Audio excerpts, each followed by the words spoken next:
You've seen white mice, but have you ever seen a white squirrel? What about a white lion or a white peacock? These majestic white creatures are extremely rare, but nearly every single species of animal has them. From fish to moose, even polar bears.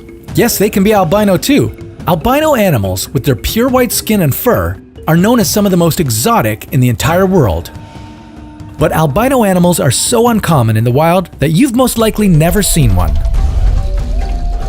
Every species of animal produces them at a different rate, but on average, the chances of birthing an albino animal are about 1 in 10,000.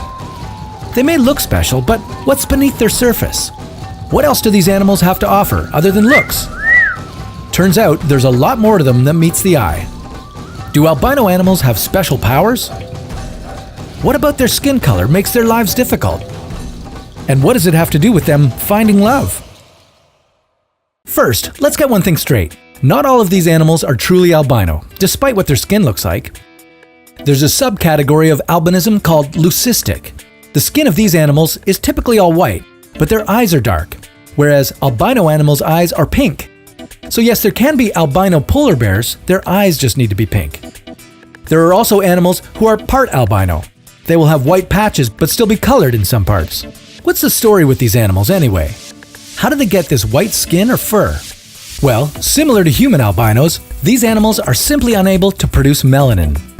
This dark pigment is found in skin, eyes, and hair, and without it, everything appears white or pink. It's a recessive trait that's passed down through the parents, and it's extremely rare. True albinos may come from all different species, but they all have one thing in common: poor eyesight. That's right, these stunning creatures might not even be able to see their true beauty because their eyes have less melanin. A lack of melanin causes the eyes to develop poorly, giving the animal bad eyesight, specifically depth perception. This can lead to a number of problems for these animals, most devastatingly, an inability to hunt. With such poor eyesight, finding prey is difficult, leading to a struggle for survival. But eyesight isn't the only thing making it difficult to survive. If they're a predator, their skin color can be a massive detriment to their hunting ability, since they'll be spotted more easily. Think alligators are tough to spot in murky swamp water? Imagine if they were albino. Now you could spot them from a mile away. And if they're prey, well, some creatures might actually be in luck. Studies have shown that small albino critters like squirrels and chipmunks have just as good a chance of surviving as they would if they had melanin in their fur. That's because predators like hawks don't focus on the color of the animal. Instead, they're looking at movement patterns and size to determine if what they see is food. All these issues with albinism go way beyond how these animals eat. It also affects them socially. Just like humans, who might treat someone differently based on the color of their skin, animals do it too. Certain albino creatures become outcasts from their own group. Birds have the most difficult time with this, as they're unlikely to be able to mate with all white feathers. That's because possible mates are attracted to certain colored feathers, and without them, the bird is unlikely to reproduce. And no, albino animals don't have any strange mythical powers.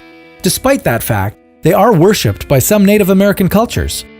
They're believed to be a symbol of wisdom, and if anyone were to hunt them, they'd be cursed. Hunting them is considered unfair, since bright white animals are so easy to spot. Even without any mythical powers, these creatures are extremely magical. They're beautiful and rare, and that's why albino animals are crazy creatures.